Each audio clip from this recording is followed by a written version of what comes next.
Well, it is a sad day on day 79 of our journey through the Bibles. We were going to considering the events following the reign of Solomon after the nation was split into the northern kingdom and the southern kingdom. Really, all the rest of the Old Testament is built around these events except for the books of poetry. These books are fast-moving, detailed, and are woven together like a tapestry. We're going to unwind that a bit today, and we're going to just focus on the history of the kings of Judah after Solomon's reign. That is, the kings in the southern kingdom, the ones that are from the direct line of David and Solomon. Only 8 out of the 20 of those kings would actually be followers of Yahweh. Rehoboam, remember Solomon's son, was stupid and tactless. He had 18 wives, 60 concubines. At the end of his reign, Jerusalem was invaded by Pharaoh of Egypt.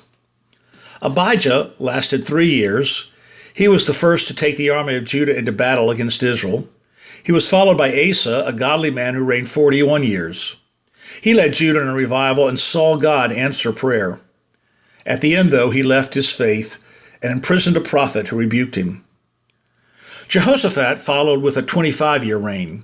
He sent teachers to the people to instruct them about Yahweh. Joram followed him, an evil man who sat on the throne for 8 years. He began his reign by murdering his 6 brothers. I can assure you no one mourned for him at his funeral. Ahaziah reigned for 1 year and was killed by Jehu, the 10th king of Israel. At the death of Ahaziah, her son, Athaliah took over the throne of Judah. She slaughtered all those who might be heir to the throne except for one, Joash, who was hidden from her. She died by execution after 6 years, and Joash became king for 40 years. For a time he lived for God, but later became a cruel tyrant. He was murdered by his own palace guard. Amaziah lasted 29 years, ending his reign by declaring war on the northern Israel and being defeated. Uzziah lasted 52 years. He was a mighty warrior and builder, but he intruded into the office of the priesthood and was eventually punished by leprosy. Jotham was a good king, followed by Ahaz, who sacrificed his own children to devil gods. Hezekiah was the second best king. He added 15 psalms to the collection of psalms. Manasseh was the most wicked king of all. His son Amon lasted 2 years, and then Josiah reigned, the godliest king since David, and Judah's last godly king. He led the nation in a great revival after the book of Moses was found in the debris in the temple. Jehoahaz only reigned for 3 months and was followed by his older brother, who was a puppet of the Egyptians. As the prophet Jeremiah predicted, he received the burial of an ass. Jehoiakim was cursed by God for his evil life, lasted 3 months, and was carried as a captive to Babylon when the nation had become conquered. Zedekiah was the last king. He persecuted the prophet Jeremiah and was blinded by Nebuchadnezzar. I can't help but even just reading something like this to feel how heartbreaking the whole situation was. We'll have much more to say about it later.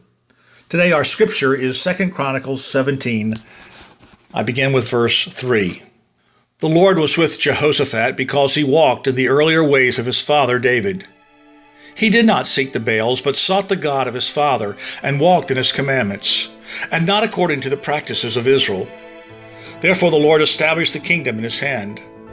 And all Judah brought about tribute to Jehoshaphat, and he had great riches and honor. His heart was courageous in the ways of the Lord, and furthermore, he took the high places and the Asherim out of Judah. In the 3rd year of his reign, he sent his officials. Verse 9, and they taught in Judah, having the book of the law of the Lord with them. They went about through all the cities of Judah and taught among the people. And the fear of the Lord fell upon all the kingdoms of the lands that were around Judah, and they made no war against Jehoshaphat.